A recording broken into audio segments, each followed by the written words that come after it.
All right. So thank you everyone for coming for another meeting of the Cahaba River Sangha. As I said, there's a few new faces, at least new to me. So that's great to see. We obviously have some people here that are here tonight, specifically for some dharma candy. Master Bon Soeng is here.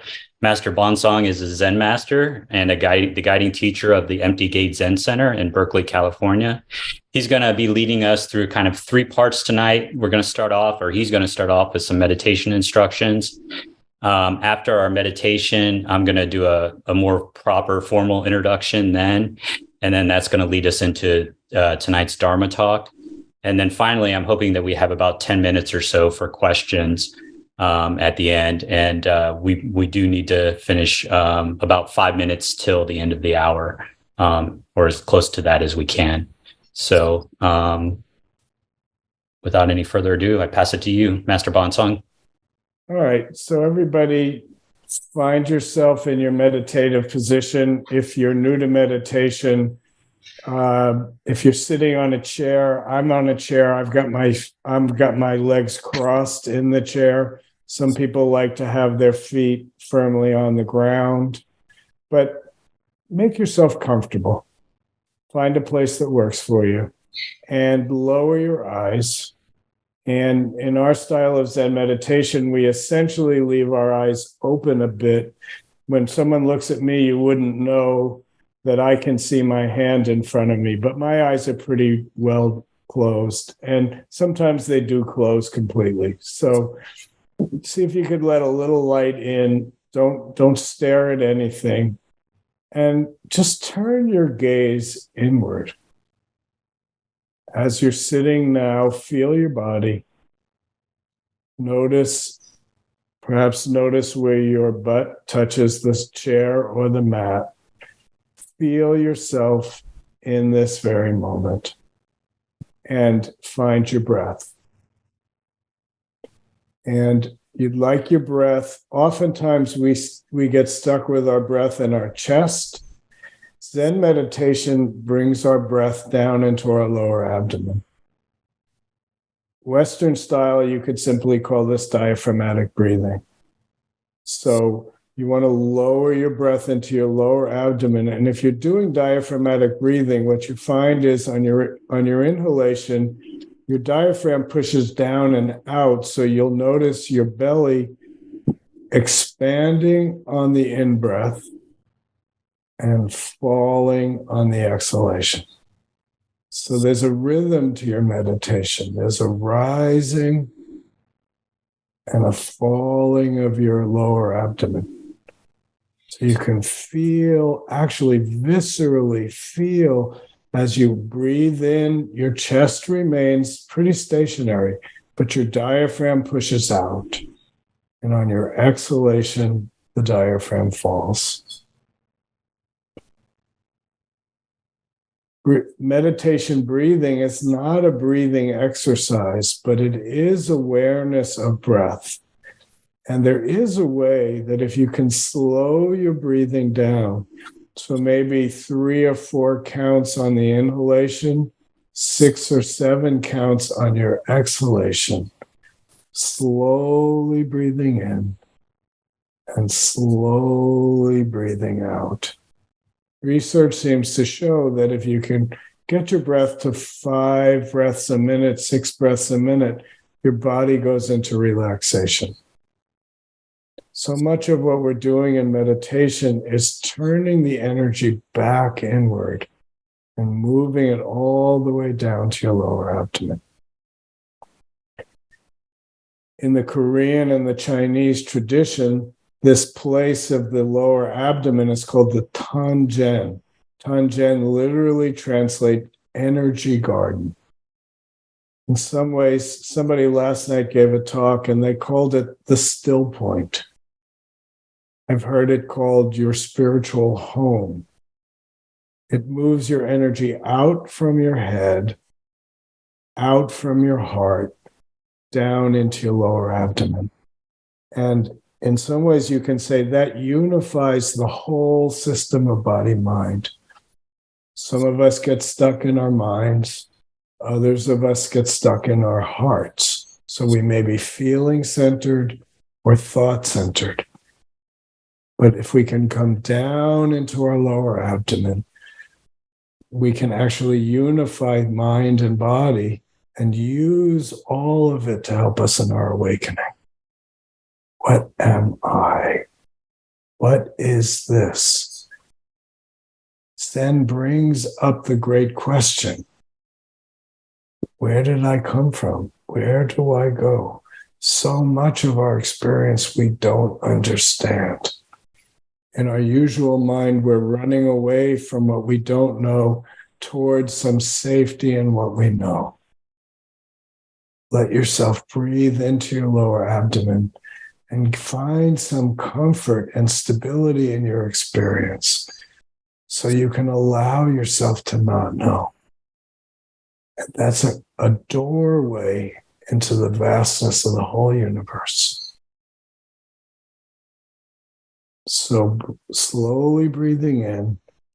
If you have your own meditation style, that's fine. Some people just count their breaths on the exhalation.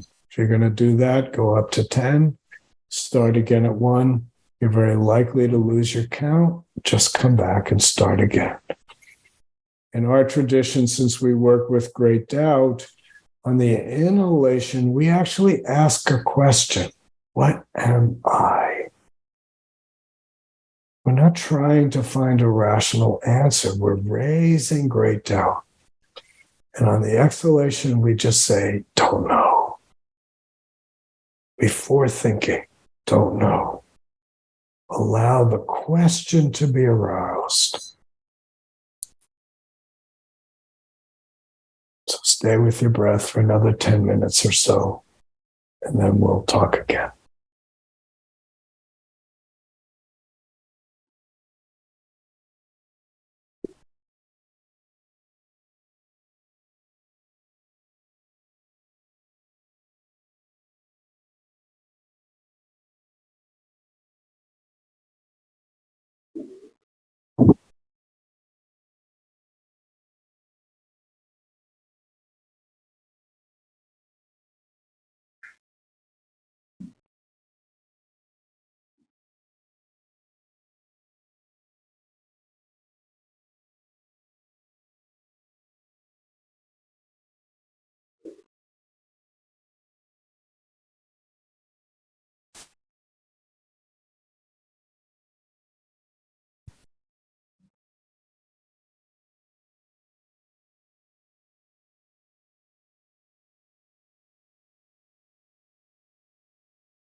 All right, if everyone will come back to the room.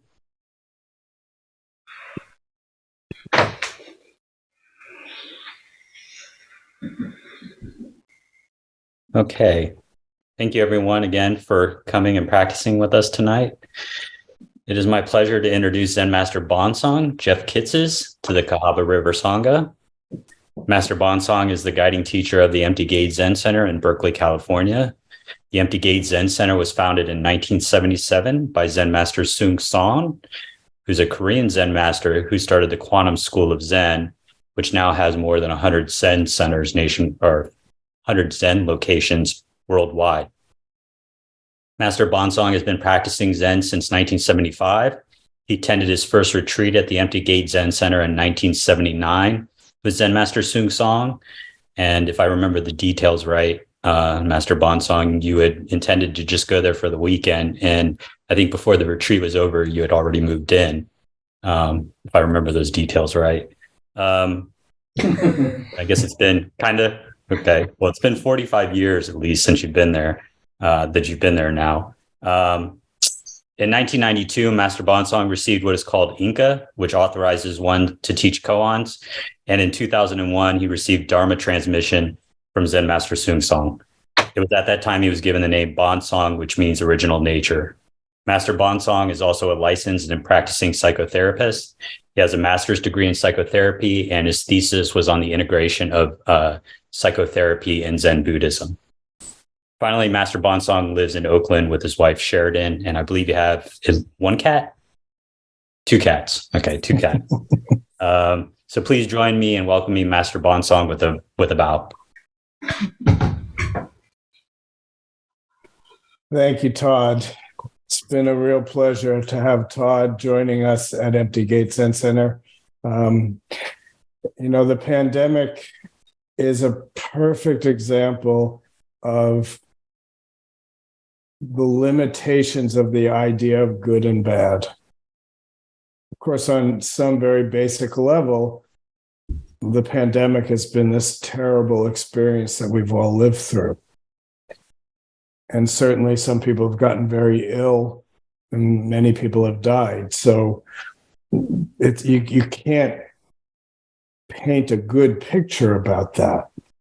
And yet, as in all things, out of adversity grows something new. There's a reason that that the symbol of Buddhism is a lotus flower. The lotus flower grows in the mud. We start off from a recognition of the sadness and the suffering and the difficulty of living a human life. There's in the Jewish religion, there's this one viewpoint where everything is already broken. So many times people in the Buddhist world come into Buddhism hoping for that magical enlightenment, that transformation that'll take away all suffering, all stress, all difficulties, and life will somehow be this idealized perfection. My experience is that's barking up the wrong tree. Because we're already broken. The first thing that happens to us when we're born is I don't know if they still do this anymore, but when I was born, at least, you were smacked on your butt, and that woke you up. So it's traumatic coming through the birth canal. And if your mother had a cesarean section, it means there was all this trauma around your birth. That's human life.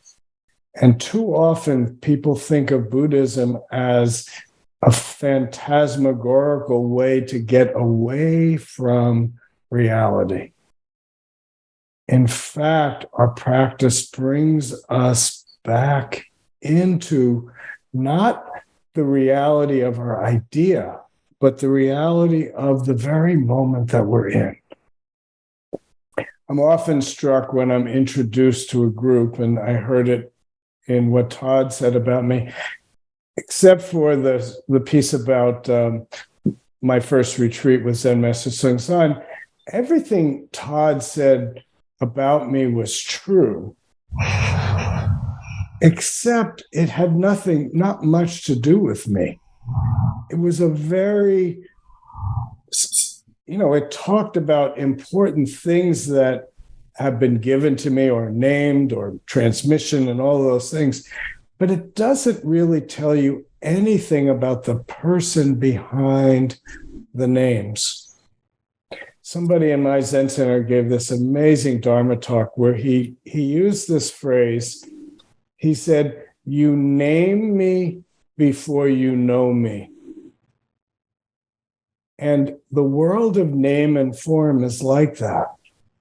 Concepts and ideas are ways we reduce things to something understandable, but they're never the thing itself. They're a stand-in for the thing itself. And yet, I've got to get up for a second to grab something behind me. I can do it without pulling my computer. Hold on.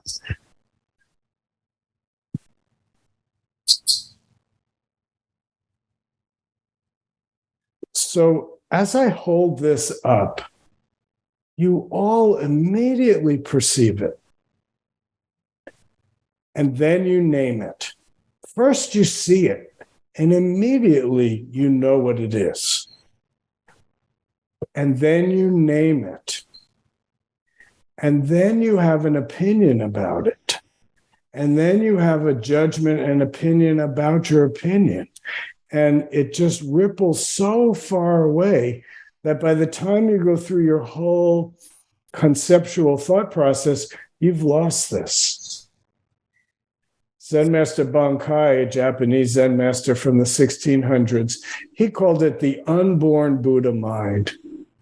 He said, you're all sitting here listening to me give this Dharma talk, but if outside a crow caws, you immediately know what it is. You don't have to think about it. You immediately know. And he called that the unborn Buddha mind. And that's our nature. That's who we are.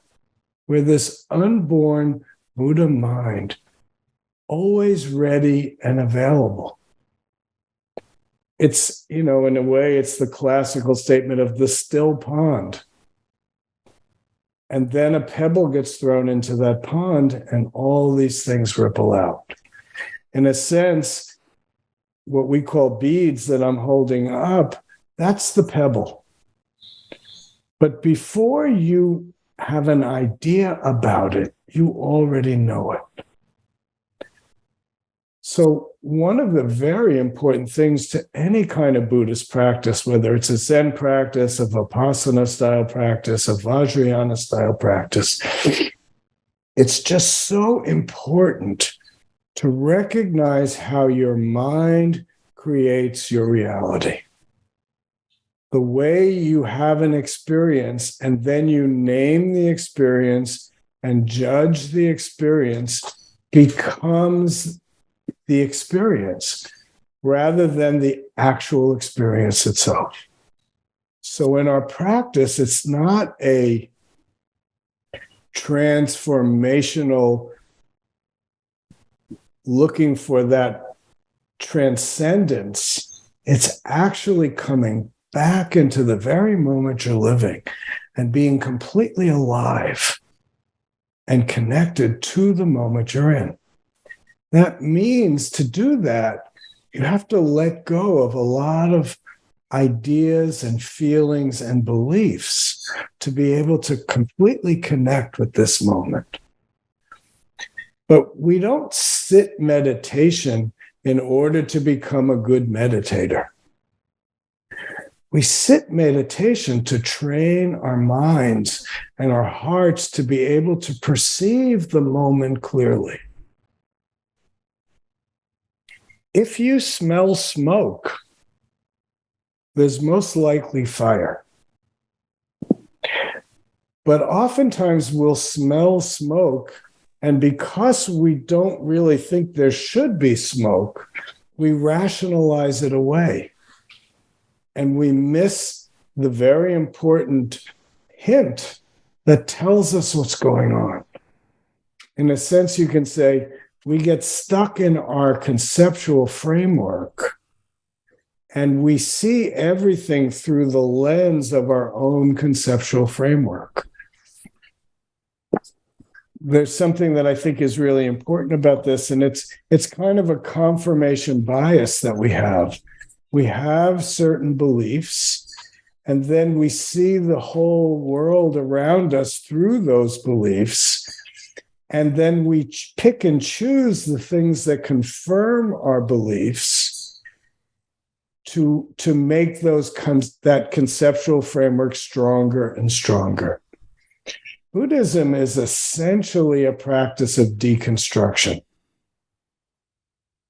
We start with the great question, what am I? What is this? The Chinese called it great doubt. They said it takes three things to practice Zen. And when I say Zen, if you practice a different form of Buddhism, it makes no difference. It's still the same principle. And the first of the three greats is great doubt. What am I? What is this? Challenge your assumptions. When you're sitting in meditation, you have certain beliefs, you have certain ideas, and they shape your heart and mind. When you're sitting in meditation, observe your experience, challenge your assumptions. That's why we start off with this phrase, what am I? What? In Korea, they use koan practice, but in America and Japan especially, a lot of koan practice is coming up with answers. Actually, much more important than the answer is the question itself. What is he talking about right now? Rather than think you understand my words, question them, wonder about them. What is my conceptual framework? If you observe during your meditation and you keep great doubt, you start to notice things. Oh, that sound just appeared and my whole body shook. Well, that's curious. What is that? In my lexicon, I like to say great doubt you can call curiosity and wonder. Approach things with a sense of wonder and curiosity. Lately, I've been throwing in awe. The world is amazing. How incredible is it that I could be speaking with you all right now? It's unfathomable, really. There may be a few programmers among us, but most of the rest of us have no idea how this could happen. I mean, we're on wireless. There's no strings attached. When I was a kid, there was a comic strip, Dick Tracy, and he talked into his little watch telephone. And it was like, of course not. That's ridiculous. And yet, here we are. We don't know how we get here. We don't understand. So much we don't understand. Even the person who understands Zoom technology doesn't understand their own minds. We get so lost in just think of your relationships and the conflicts and the tensions. We're always thinking it's somebody else's doing. If you just acted this in a different way, everything would be fine. Buddhism says, turn that around and ask, what am I? What did I bring to this? And who really am I anyway? So you're constantly challenging your assumptions. You're in the world. What is this? It's so habitual to act out of our own conceptual framework. In your meditation, notice everything and watch how you judge it. Watch how you make good and bad, right and wrong. One person's right is another person's wrong. There is no objective right and wrong. But most of us are very rigid in our sense of right and wrong. So we use our meditation to turn our gaze inward and really challenge ourselves. What am I? Do I really know that, or do I just believe it? I don't know how to speak about this. When I was a kid, somebody told me that you would know the age of a ladybug by how many spots they have on their back. I was probably 6 years old, and probably another 6-year-old told me this. And when I was in my 30s, I started to tell somebody that you could tell the age of a ladybug by how many spots they had on their back. And as I was telling them, I thought, how do I know that? Some 6-year-old told me that. And yet I've gone about my whole life as if that was true. And I really believed it was true. So what's yours? How many things do you believe that you don't have any real idea if it's truth, but you just have gone about your life as if it's true? Those things show up in relationships. They show up in our own minds.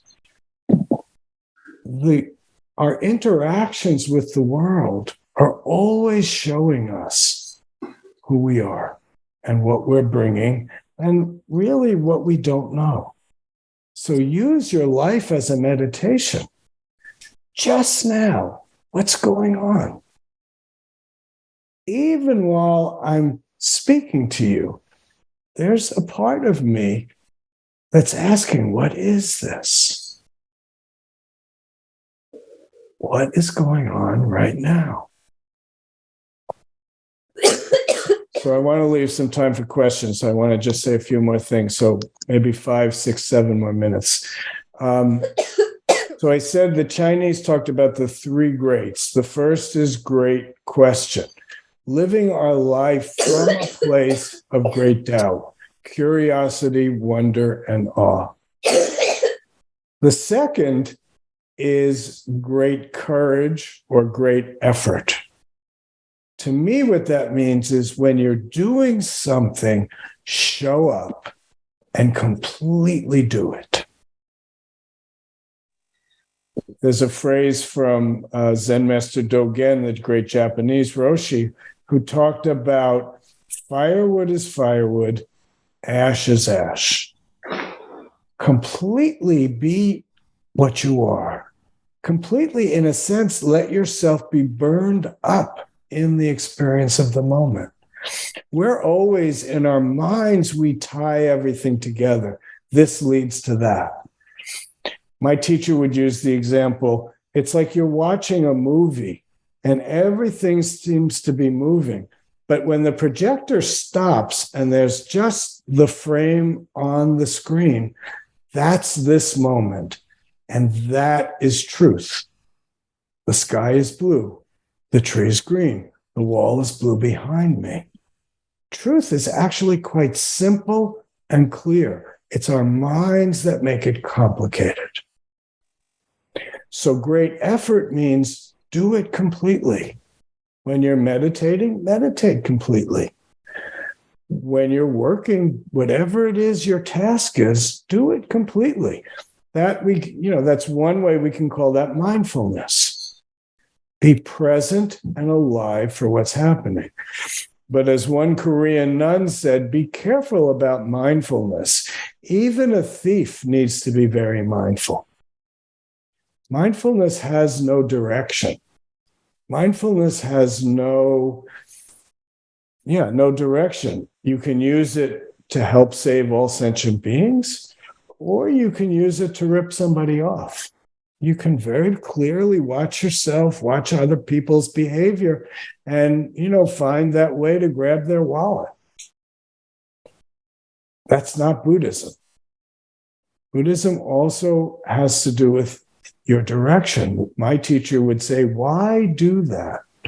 He would say, for me, suffering appears. For all beings, no suffering. So the more we're kind of rigidifying our sense of self and prioritizing ourself above everything else, then we split the world into subject and object. And I, being the subject, is the most important thing. And you, being the object, are something for me to manipulate to get what I want. That's human suffering. It's almost like the primary cause of human suffering, the splitting the world into opposites and making myself the priority. So part of our training is to break down that sense of self. Not that we don't have to have a strong center, but our belief and idea about ourselves can also lead us to create suffering for ourselves and others. So just to finish it before I open for questions, so there's great doubt, there's great effort or great courage. Really do it. And the third is great faith. And Todd's probably heard me talk about this. Great faith is the more challenging idea for me because I'm not a very religious person. And this faith that Buddhism talks about is not a religious kind of piety or faith. It's a faith in our own true nature.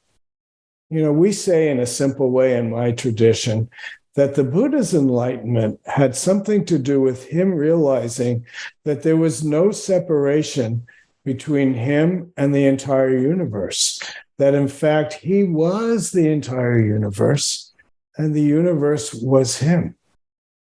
And he said it wasn't only true for him, it was true for everything and everyone. We are the universe. And we are also the individual manifestation of the universe in this moment, in this place. How are we going to use that? We're that incredible that the universe, this Big Bang, we're like the leading edge of the Big Bang. This moment is the one fresh and alive moment there is. How will you live this moment? That's Buddhism. There's a lot of teaching, a lot of sutras, a lot of stories to be told. But fundamentally, this moment is the only moment we're alive. How will you live this moment? And then do it. And then learn from your experience. So there's a simultaneous sudden awakening into this moment and a gradual cultivation of our experience that we learn, we gain wisdom, we learn and gain compassion. As we live this Buddhist life, our hearts can open more. When we see our own internal process, we recognize that others have that process. When we feel the suffering in ourselves, we can touch into the suffering of others. So that when I hurt someone, I'm present and aware enough to notice it. And if I've missed it and it comes back to me, rather than immediately deflecting, there can be an openness to somebody else's experience.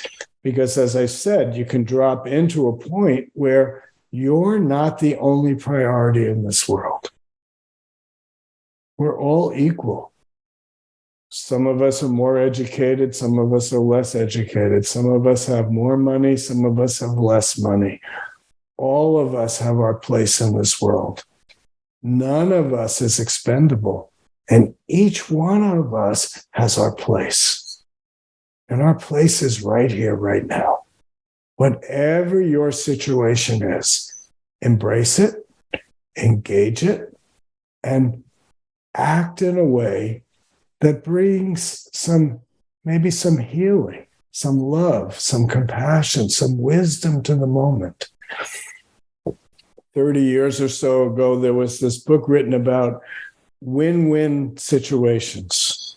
You know, everything seems conflictual. I get this, you can't have it.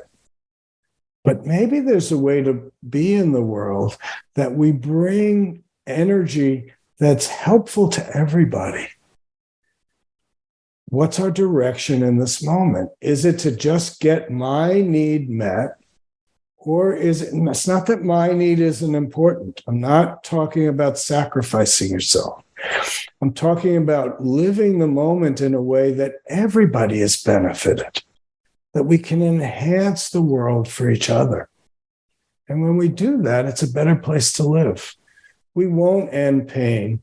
We won't end difficult situation. But the more we can be helpful, the more we care about other people's experience, the better it is for all of us. And one final provocative thing to say before I'll stop is the First Noble Truth says life is suffering. If you don't make suffering, there's no suffering. Suffering is a name we give to something. If you call it suffering, you have suffering. If you call it life, you have life. If you call it helpful, you're helpful. So be careful about how you name things. Watch your own mind. That's why meditation is such an important foundational practice. As you watch your own mind, you learn about yourself. Bring your energy back inward. What am I? The more you learn about yourself, your tendencies, your conceptual framework, the more you can find freedom. It's as simple as that. If you're unaware of it, you're going to fall into that hole every time it comes up. When you become aware of it, it's possible to walk around it. Okay, enough said by me. Please we've got a little bit of time for questions. I hope I answered some of them that you have, but anything at all that you might want me to reflect on, please just raise your hand, say something, any way that works.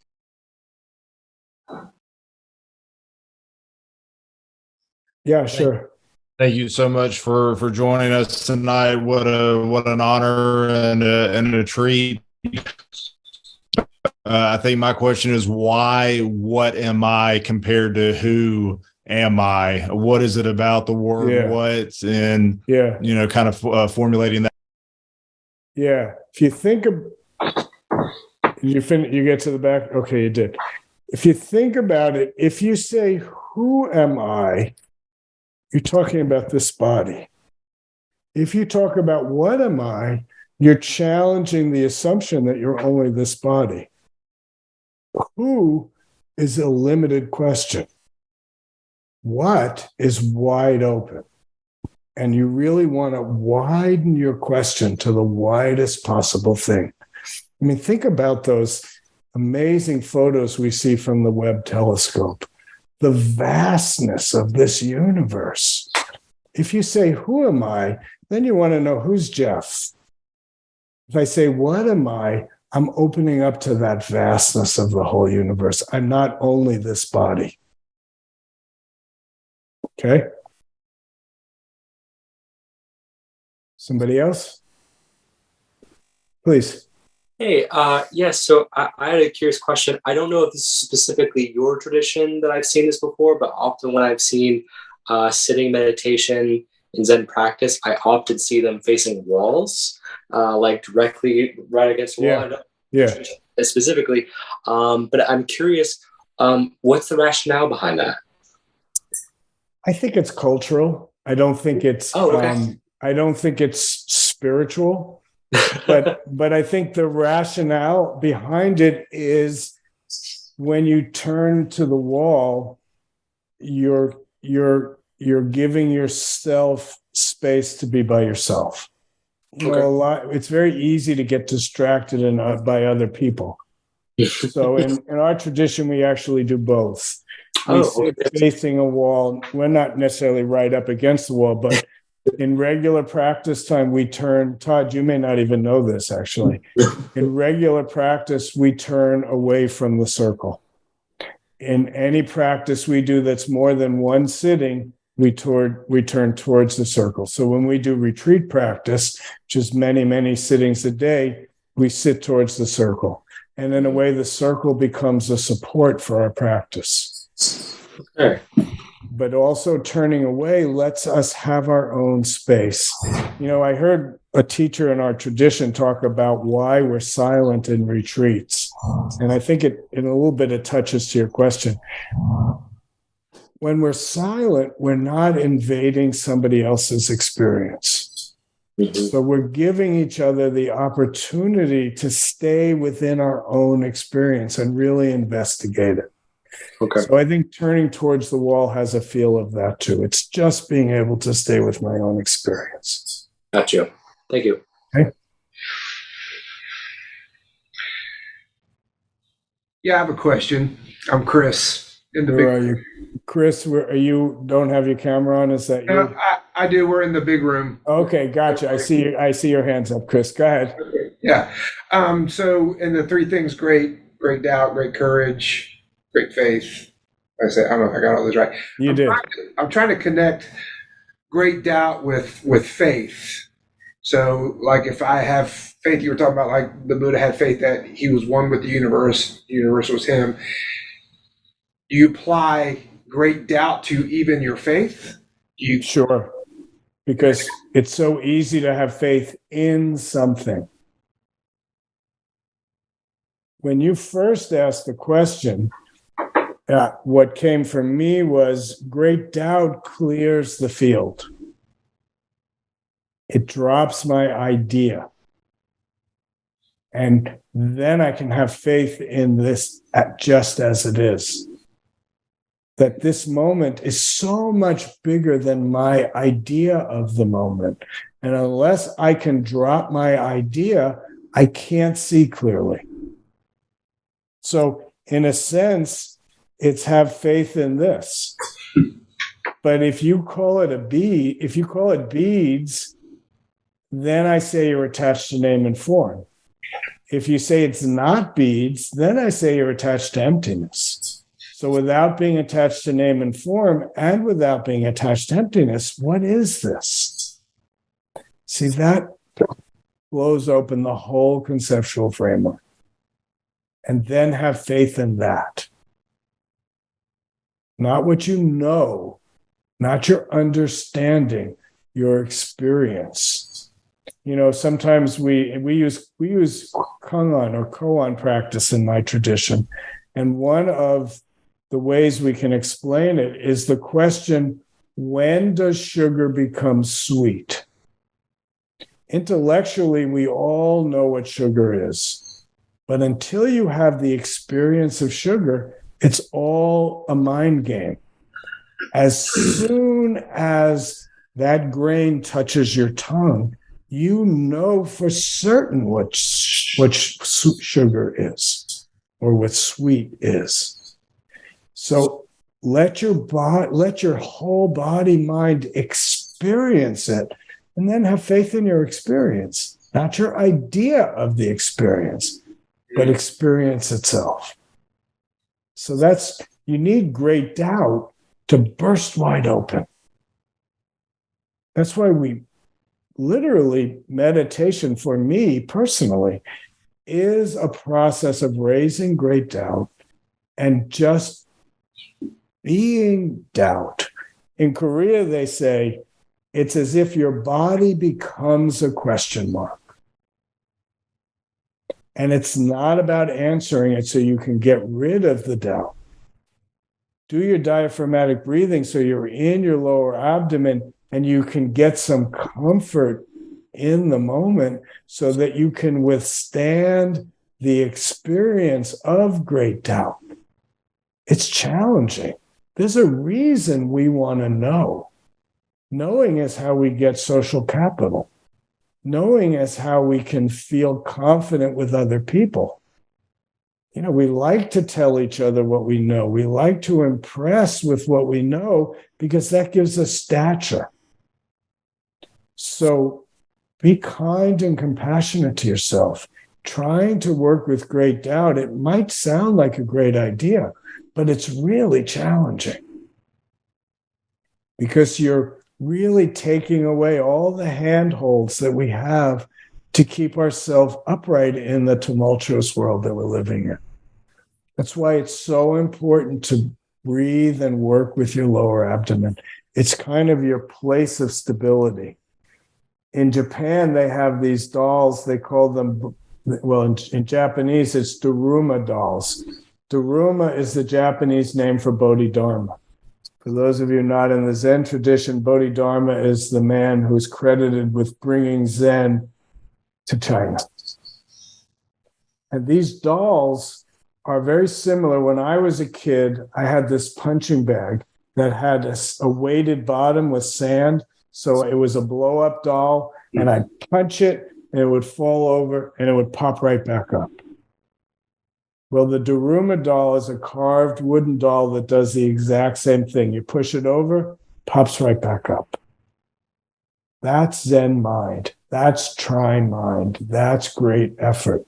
There's a phrase in Zen that says, fall down 7 times, get up 8 times. Our center, when I do that, I point right to here, about 2 inches below your navel.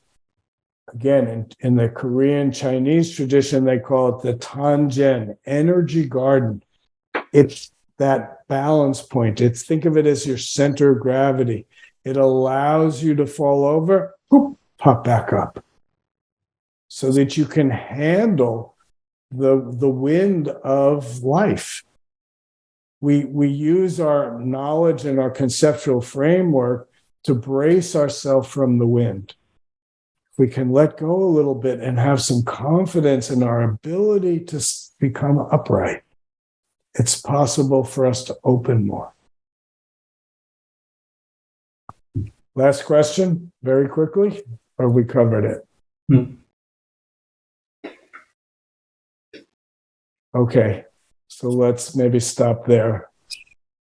Well, thank you so much, Master Bon Soeng, for coming tonight. I just want to say real quickly, I know you got to leave, but I just want to mention this before you leave. You had some people had asked on me already. A couple of people had asked donation to either you or the Empty Gate Zen Center. I've checked with Master Bon Soeng about that. He would actually like you to direct those donations back to the Cahaba River Sangha. Yes. So if you'd like to make any donations, or if you were planning on making any donations tonight to Master Bon Soeng, you can go ahead and send it to either our Venmo account or our Cash App account. I've dropped those into the chat just now. So anyways, so thank you. Sure. And just let me say, some of you have already spoken about my videos. So, you know, we put up videos pretty much every week or every 2 weeks on YouTube. So either me or some other teacher or student might be up there. You're welcome. You're always welcome to that. We have public Dharma talk nights on Wednesday night. You're welcome to if you go to Empty Gate Zen, emptygatezen.com, you'll see our website, the schedule's up there. I give interviews on Tuesday night. You're welcome to come if you'd like 10 or 15 minutes with me. What happens is, you know, people come, the first time you come, I'll try to see you. After that, people get them every 4 or 5 weeks. It's not so easy because I only do about 6 or so on Tuesday nights. We have retreats.